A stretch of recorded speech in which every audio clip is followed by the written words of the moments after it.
准备好。哎，1、2、3。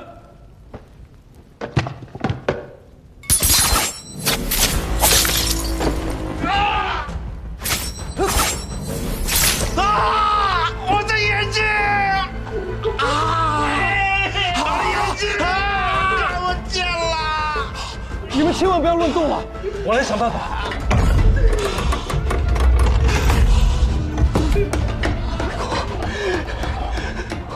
我们俩是出不去的，你别管我了，快走吧！肯定有办法，你相信我，肯定有办法。公，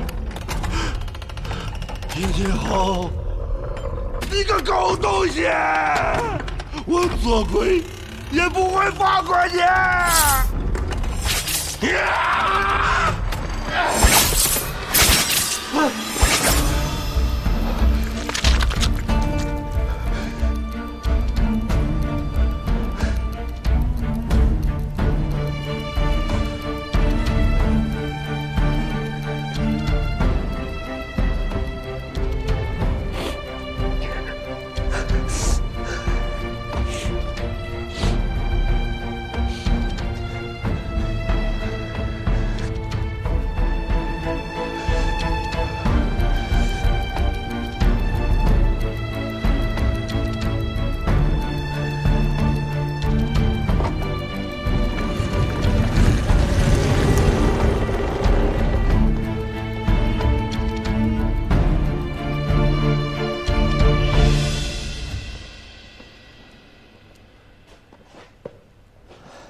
大人，有人出来了。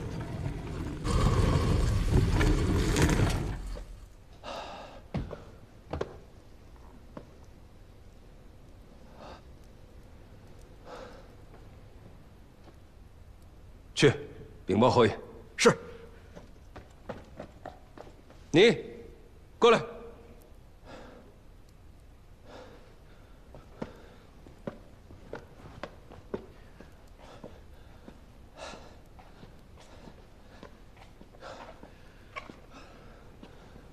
草民藏海，拜见大人。你怎么会知道皇陵机关的破解之术？修建皇陵的工事是极为保密的，只有当年修建皇陵的工匠才知道。难不成你是他们的后代，想伺机盗墓？大人，小人困惑。您既要找能够活着走出地宫的风水先生，却又质疑他们名不副实，难道您不信风水之术？你少跟我在这儿逞口舌之快，快说，怎么出来的？草民只是破解了地宫中断骨涛的机关，这断骨涛本就罕见，自然是要用特别的方式来排列。这墓道中是用一整兽坐镇，自然是用九星位法来布置机关。那么断骨涛也是依照这样的规律。你竟然懂得九星位法？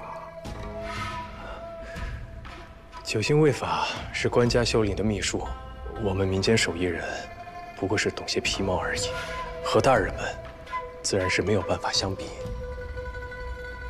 草民也只是性命攸关之际胡乱猜中，幸得神婆庇佑罢了。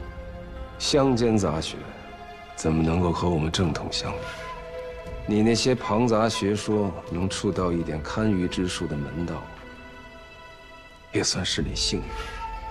不过，侯爷到。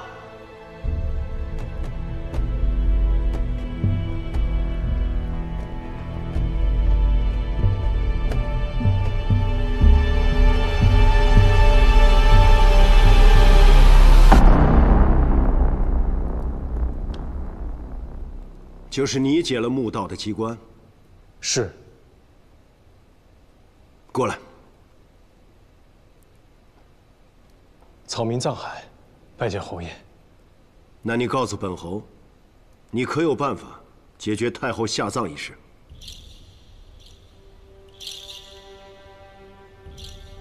有，侯爷，此人来路不明，让他办此事，恐怕有风险。能从墓道出来，就说明他有些本事。你的办法说来听听。回禀侯爷，太后下葬一事，一场大雨过后，自然能解。为何一定是雨后？镇上坎下为雷水解卦，有险难缓解之意。雷雨俱弃，困局自然能解。今日会有雨吗？子书四面环山，形如复利，又正值初夏，南方暖流乘势而来。今日我看见草木湿润，暖流上升，冷气下沉，云雨必定势如万马，自天而下。他说的对吗？今日的确潮湿露重，但无聚气之象。按我们的论法，今天的雨一般一般。申时之前，一定会下雨。青天剑对官家负责，说话要留有余地，不像你们这些旁门左道，为了骗人硬把5成说成10成。不是5成，是10成。这雨今日一定会下。去陵外，请孙公公进来。是。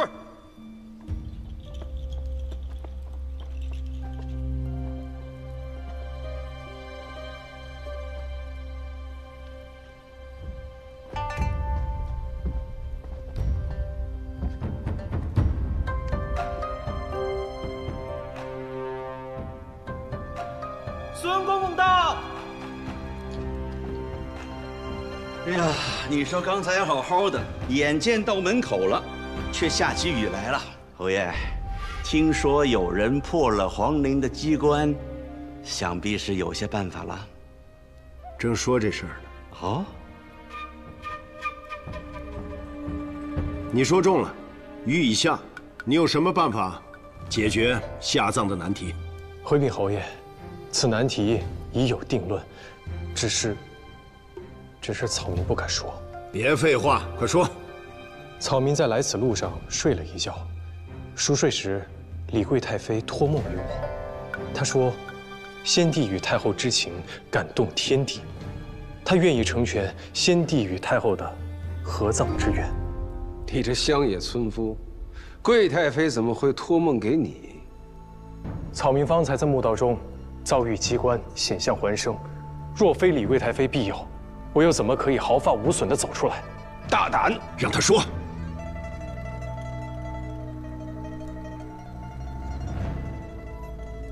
但合葬乃风水大事，更何况是皇家陵园，若不顺应天意，轻则先人魂魄不安，重则动摇后代根基。所以，需在大雍疆土的东西南北中5个方位常燃明灯，再由皇室子孙守灯7夕49日，方不动摇社稷。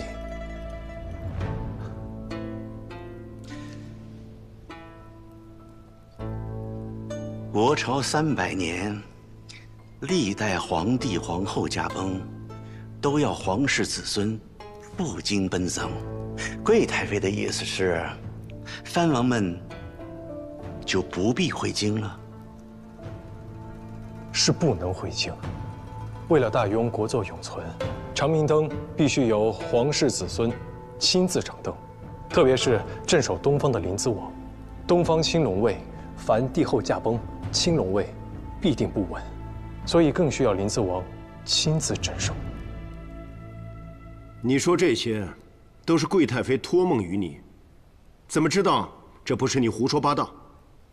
草民所言句句属实。李贵太妃爱子心切，更是她识大体，不忍皇上为难，自愿搬出成全太后与先帝合葬。她明日午时前便会显灵，侯爷不妨再等等，明日便可见分晓。你让本侯等你，凭什么？就凭你这条贱命？草民的贱命微不足道，但若侯爷没有更好的选择，不妨在草民身上赌一把。孙公公，您看这事儿，既然是贵太妃托梦了，那我就先回去静候了。若明日真有此事，我会如实禀告皇上，请皇上定夺。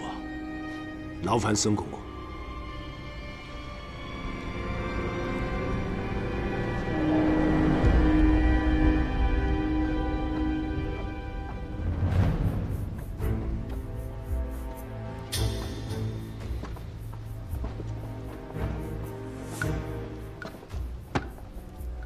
知道这太监是什么人吗？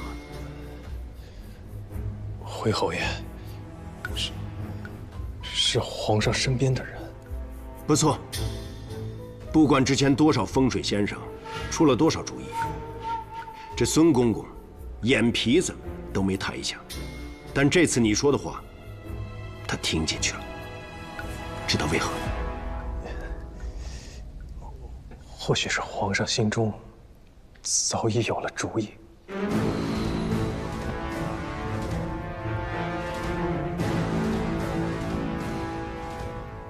确实挺聪明。不过说法归说法，本侯看的是结果。侯爷，草民还有一事相求，可否让我进到内殿去？草民也好给李贵太妃回个信儿。内殿岂是你这种人可以随便进出的？带他进去。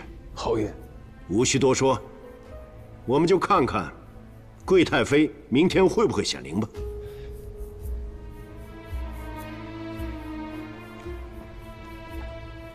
跟我来。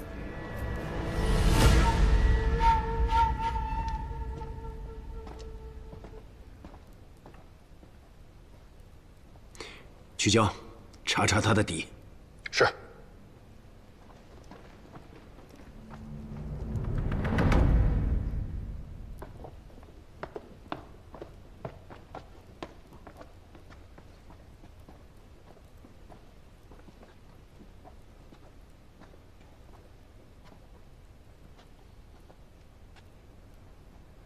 这儿就是陵寝了，大的是先帝的棺椁，小的就是李贵太妃的棺椁。你能有幸来这儿瞻仰，就算明儿个死了，这辈子也无憾了。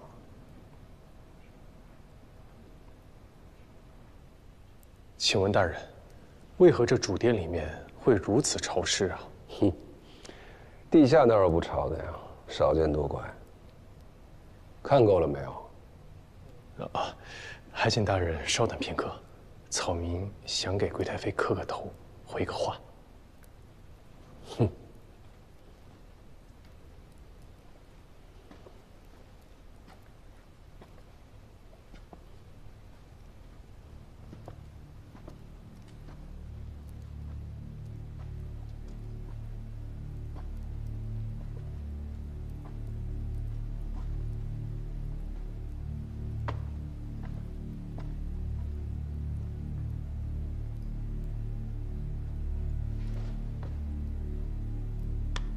草民藏海给贵太妃磕头了，谢贵太妃庇佑草民大难不死。磕头都磕错了方向，扰了贵人的清静，你担得起吗？草民已将贵太妃的心愿转达，不负所托。行了，走吧。是。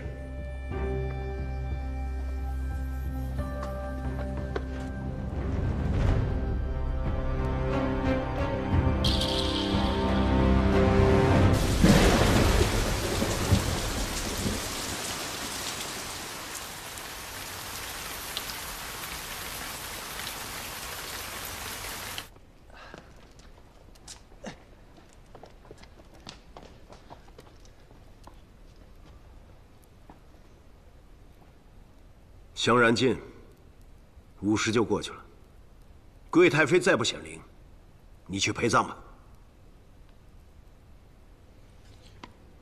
请侯爷放心，李贵太妃一定会显灵。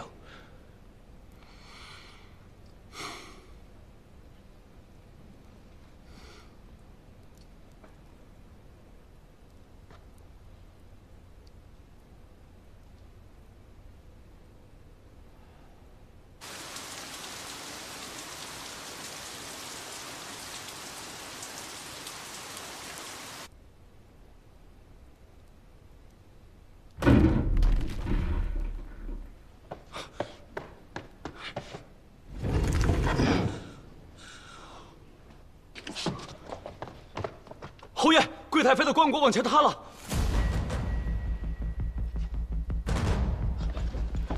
恭喜皇上，恭喜侯爷！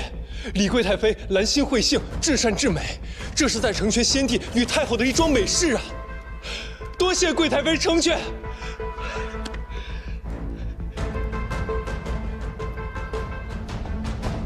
谢贵太妃成全。谢贵太妃成全。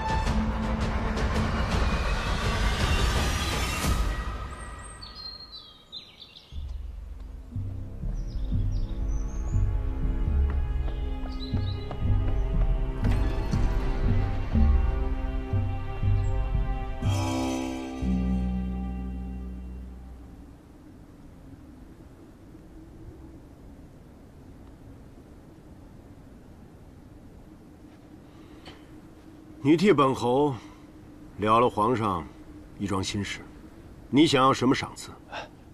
能帮侯爷分忧是草民的本分，不敢要赏赐。既然你不要赏赐，那我就要数数你的罪状了。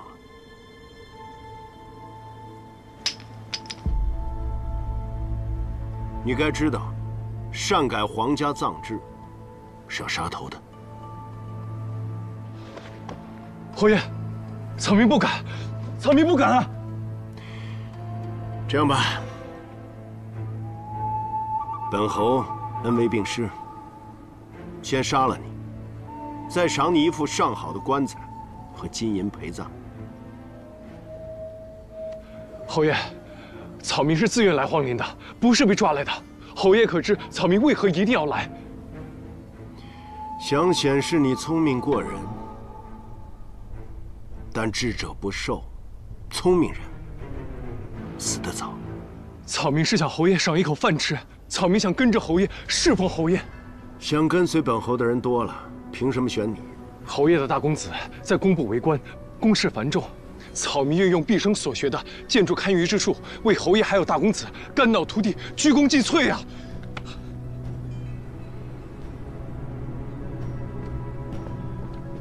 侯爷。 说，此人来路查明了，温州府生人，8岁父母双亡，流落到江宁府清泉镇，跟着一个木匠营生。前不久一场大火让他流离失所，只能北上寻找出路。于几日前刚到京城。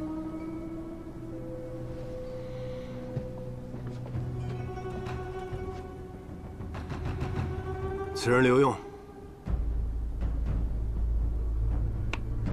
多谢侯爷。去侯府报道，不得有误。侯爷，小人还有一事相求。与草民同行的几人在墓道中不幸殒命，若侯爷能对他们月行抚慰，他们九泉之下定会感恩侯爷的厚德。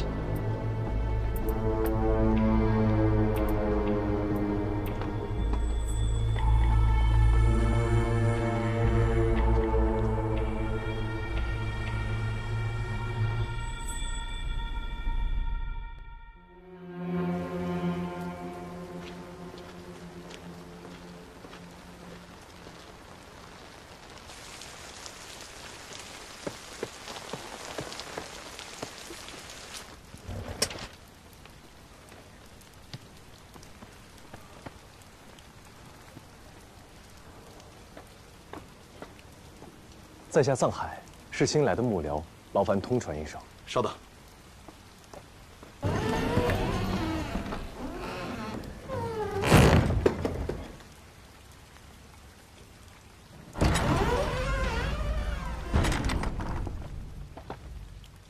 你是藏海，在下正是。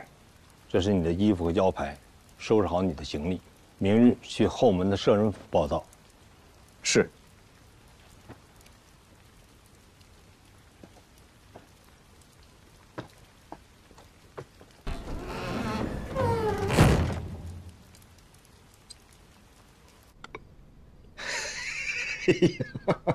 我的好徒儿啊，你这一出手就帮皇上解决了难题。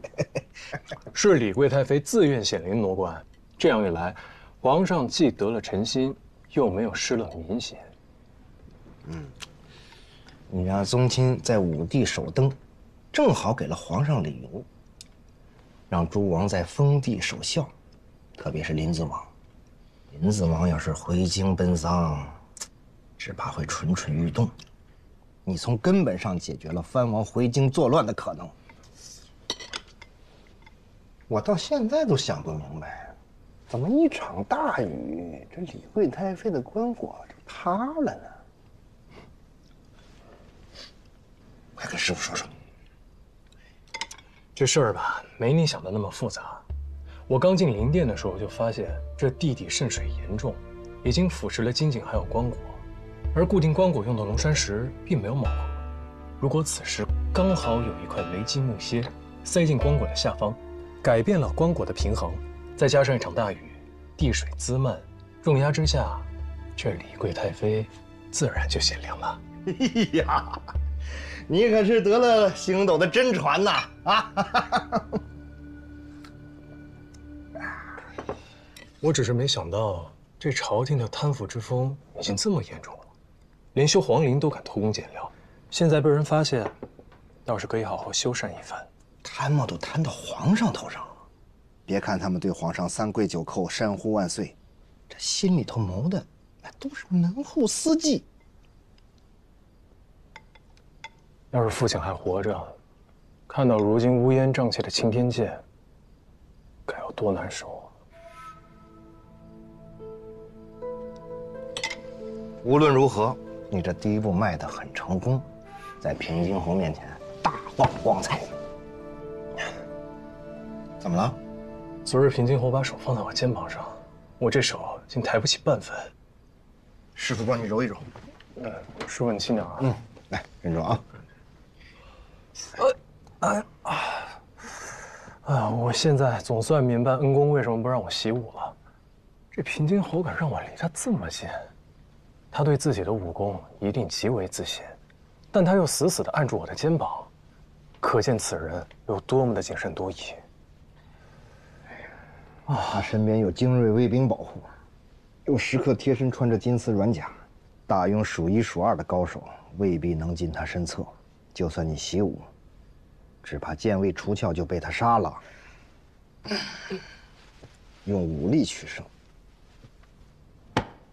是为下策。算了，反正如今总算进得侯府，从长计议吧。等进了侯府以后，我再好好摸查一遍，等待时机。有事就到客栈来找我，别漏了行迹。师傅，平时我不在您身边，您都在干什么呀？要是您不是我师傅，您会在哪儿？会做什么呢？我当然有自己的事儿了，要不是陪着你复仇，我逍遥得很呢。我出来的时候，星斗师傅跟我说了，恩公和3位师傅的身份都可以来问你。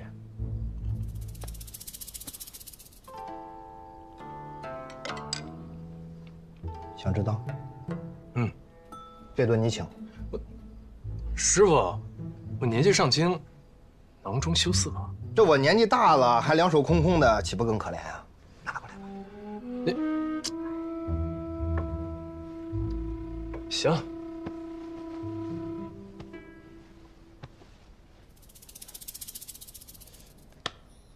可以说了吧？我当然可以告诉你了，不过现在还不是时候。哎，又骗我！银子还我。兵不厌诈，姜还是老的辣。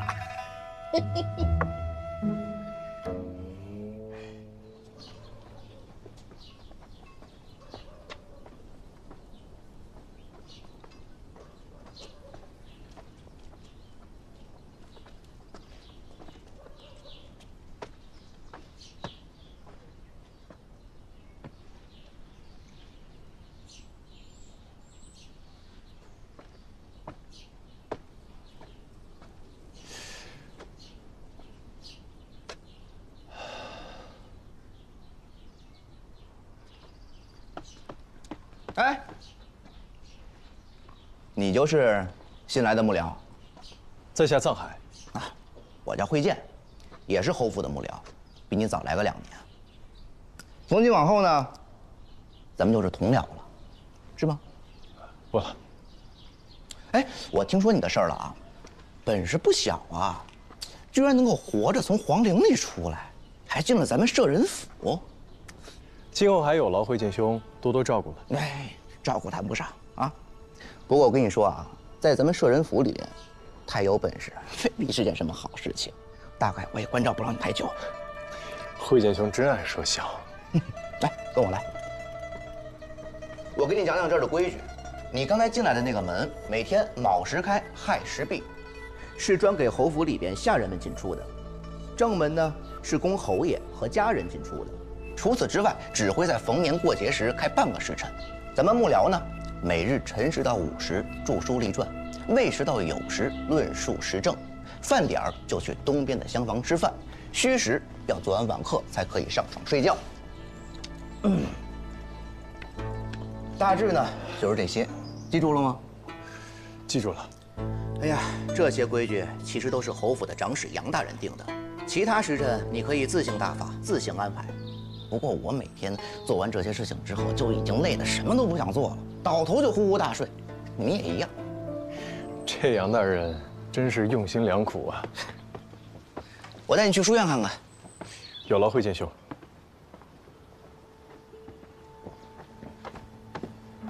楚兄，侯府里来了青年才俊，是件好事，何必如此惴惴不安？这个藏海我在皇陵里见过，此人聪明谨慎。杨兄，对此人可不能掉以轻心啊！楚兄真是多虑了，他只要能为侯爷分忧，我杨某感恩戴德还来不及，有什么需要顾虑的？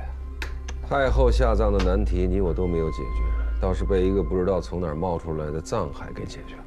只要敢冒险，我也能轻易解决。但这事儿必然是8分恶果2分善果，你我这种人没必要。他还年轻，为了日后的荣华富贵，要赌一把也很正常。这么说，他倒有些像年轻时的杨大人。我看此人野心不小，恐怕日后不甘于在杨大人之下哦。侯府真有后生能青出玉兰，我杨真自当旗鼓还乡，退位让贤。不过我听说，此人擅长的是风水堪舆啊。我看你不是替我着急，替你自己着急吧。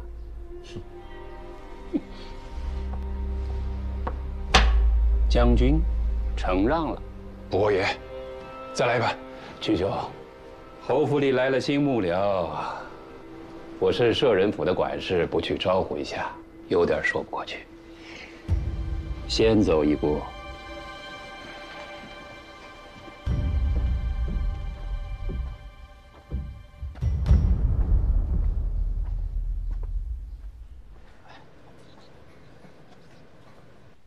好了，这就是书院了，也就是幕僚们著书的地方啊。杨大人吩咐了，要将侯爷的功绩记录在册。每隔一段时间呢，他就会挑选佳作呈给侯爷。这日后啊，你也要和我们一样的。所有的文章都由杨大人转达，若侯爷要议事，也是如此吗？想什么呢？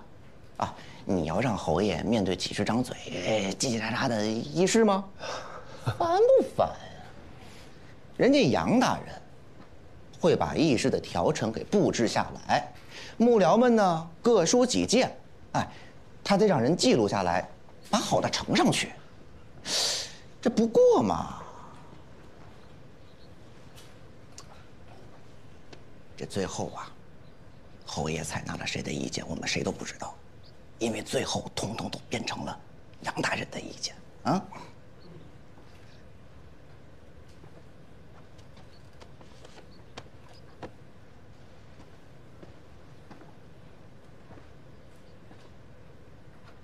王侯开国，子孙世袭，故称世家。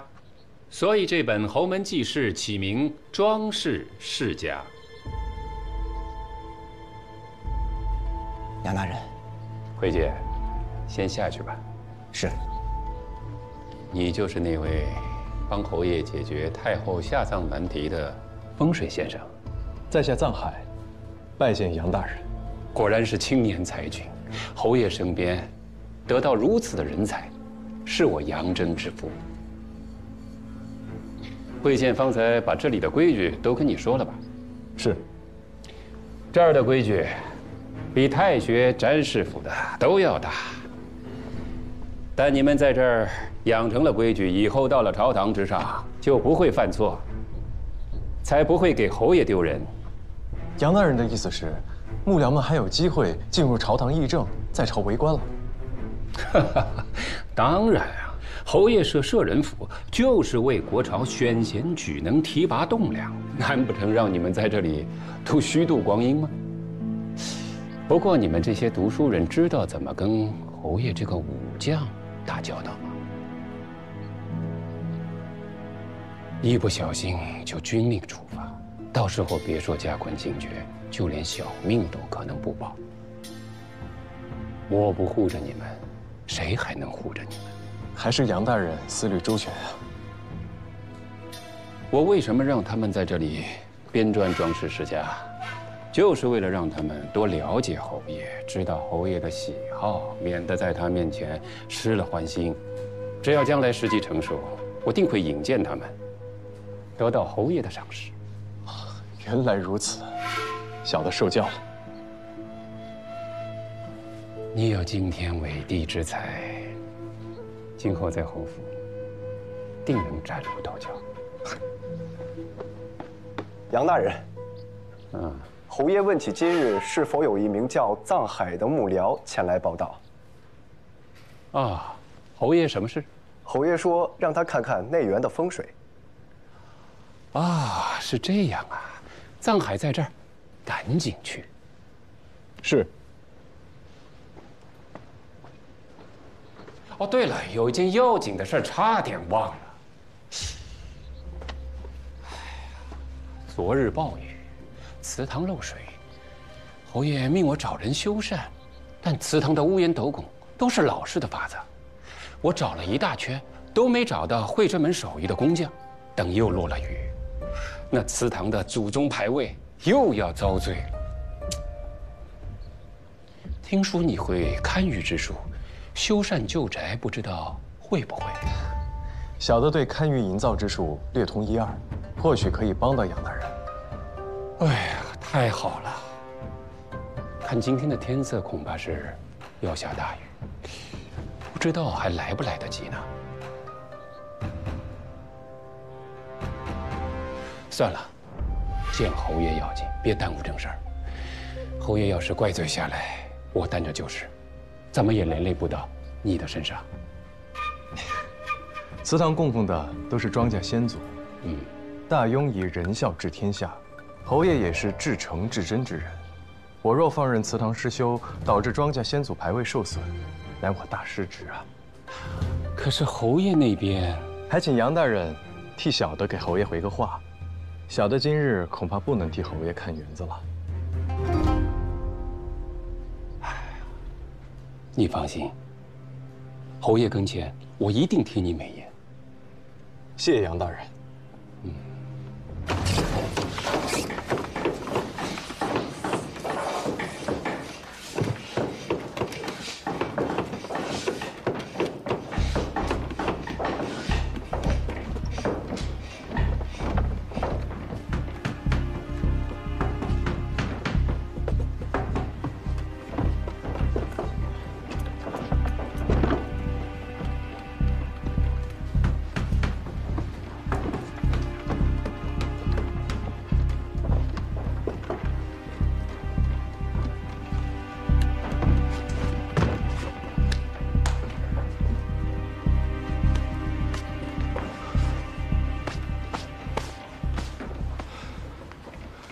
你没见到平津侯啊？侯府守卫极为森严，平津侯不愧是行务出身。他平生杀戮太多，自然也怕别人杀他。我仔细看了日头和云彩，当晚确实会有一场大雨。我若放任不管，下雨祠堂必会有损。到时候他杨真再到平津侯面前谗言几句，我的处境就很堪忧了。所以我选择退一步，但也错失了良机。这几日，平津侯便再也没有找过我了。国事难期是常态，平津侯贵人多忘。第一日他记得你，第二日啊，或许还残留一些印象。到了第三日，他就彻底把你给忘了。杨真太了解他了，知道如果你没有把握住第一次机会，就很难再突围了。恩公说的没有错，杨真这个人表面和善，骨子里虚伪善妒。他牢牢地把持着摄人府，将所有幕僚都笼络在自己手里，给他们画饼充饥，其实把他们一个个的都养成了废人。而我要做的，就是除掉杨真，取代他的位置。哎呀，这已经改来改去多少遍了，什么时候才算完？各位幕僚，把手里的活儿停一下。侯爷今日进宫，皇上赏赐了珍宝玩物，您把东西搬到财库，清点入库。郭恩、袁尚、王元培、傅宇文、顾长生，还有藏海。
百级龟甲纹琵琶一件，定窑白釉牡丹纹眉瓶一对，金镶宝石玉带2副，早春山水图1幅，宝冠玉带准题坐像1件，腹下缠臂巾2件。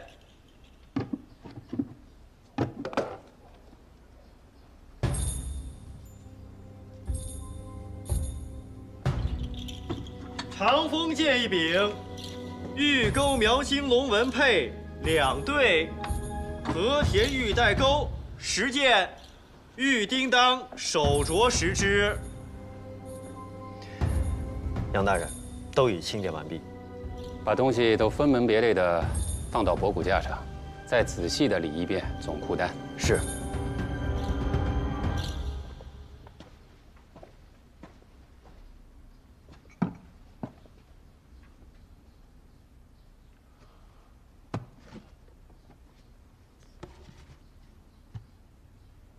这和田玉杯怎么少了1只啊？没有吗？哦。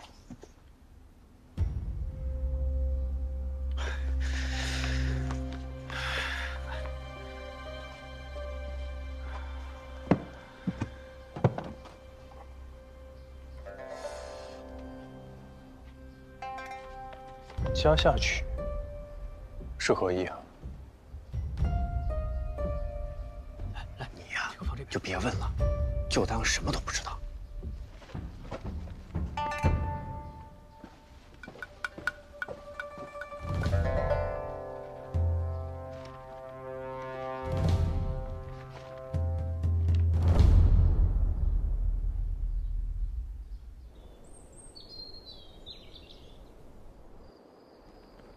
杨大人，已经全部记录在册，整理入库了。好，那你们都先回去吧。是。藏海留下。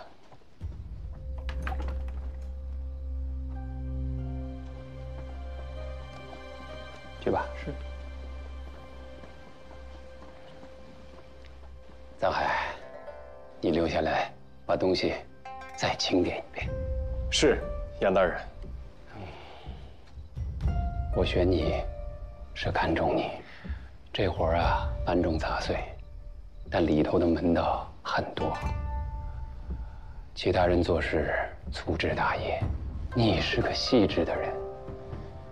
只是刚来不久，对府中的事务不熟悉，就从这件事开始，好好锻炼，开开眼界。多谢杨大人。辛苦了。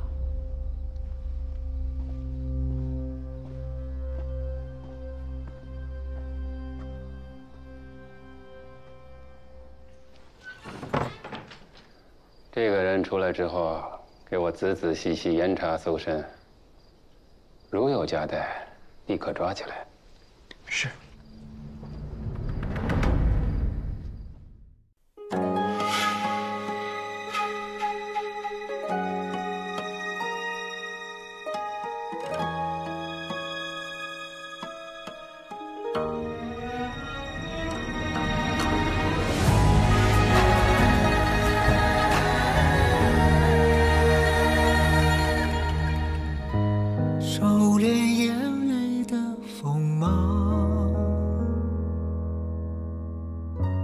掌心念着危险的渴望，惊涛袖里草，惊雷无声响，城府深，深不过我目眶。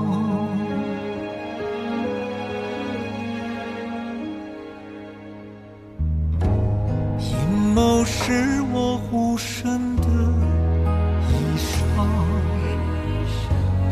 阳谋是我纵横的刀枪，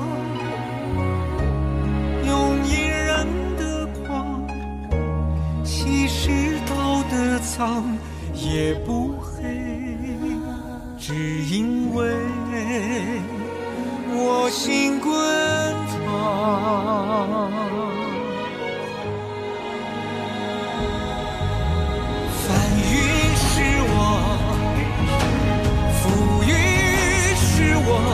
人心的罗盘莫测，总会有人起起落落。生杀是我，雨多是我，上夕阳如烈日赤裸，与君共高歌。芒种是我，秋收是我，天下是我。苍生。